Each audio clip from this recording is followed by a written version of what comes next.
ليله مباراه الاهلي وبيراميدز والزمالك وانبي، مطوشه مهمه جدا. ماتشين طبعا، ماتش الزمالك هيتلعب الاول الساعه 5 وبعديها ماتش الاهلي الساعه 8. مطوشه على صفيح ساخن دلوقتي، اي نتيجه بتقلب الموازين في الدوري والقمه. السلام عليكم ورحمه الله وبركاته، اهلا بكم في ملعب السينيور. قبل ما نبدا حلقتنا صلي على سيدنا محمد عليه افضل الصلاه والسلام، اقول في الكومنتات ولو مش مشترك في القناه اشترك وفعل زر الجرس ليصلك كل جديد. بسم الله الرحمن الرحيم.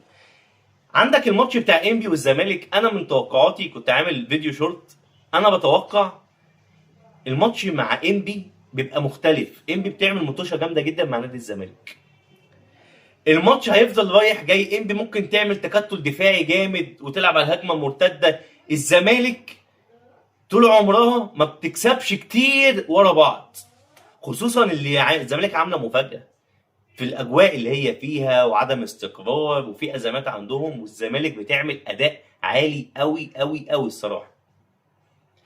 انا شايف الزمالك ممكن تهدف انبي يبقى منتصر 1-0. توقعاتي في العشر دقايق الاخيره انبي هيجيب التعادل وهيخلص الماتش 1-1، دي توقعاتي. الماتش هيبقى رخم بس بالنسبه لانبي انا شايف انبي هتدافع وممكن تسترخي مع الزمالك شويه وتلعب على الهجمات المرتده.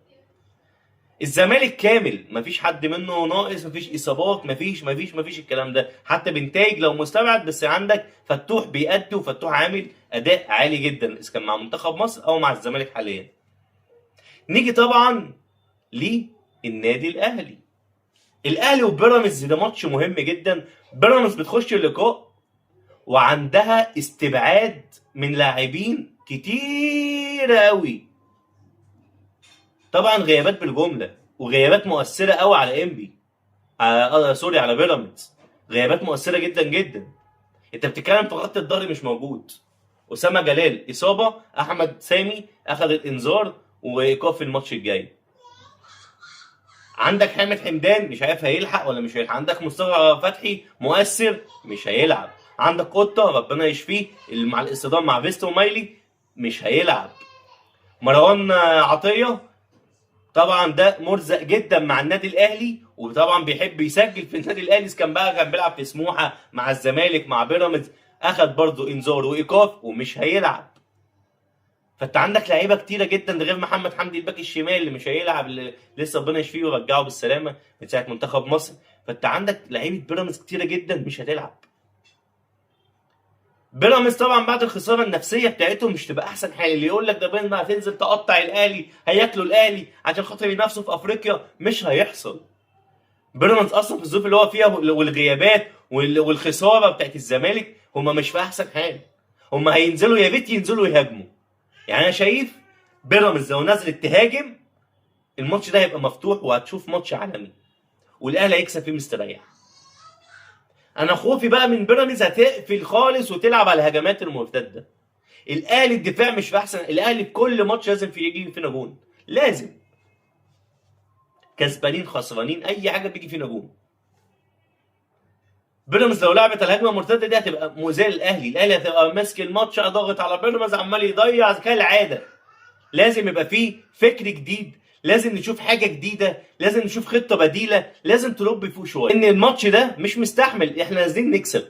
انا توقعاتي ايه للنتيجه؟ انا بتوقع النتيجه ديت 2-0 للنادي الاهلي ان شاء الله، باذن الله 2-0 للنادي الاهلي. طب ايه التشكيل المتوقع بالنسبه لي؟ انا بتوقع التشكيل هيلعب بشوبير وقدامه مين؟ ياسر ابراهيم وياسين مرعي. يمينك محمد هاني، شمالك يوسف بالعمري. يوسف بالعمري عنده اصابه وربنا يشفيه، هيلعب مكانه كوكا. قدامك انا عايز يلعب قدامه اتنين، مروان عطيه ومحمد بن رمضان، قدامهم امام عاشور.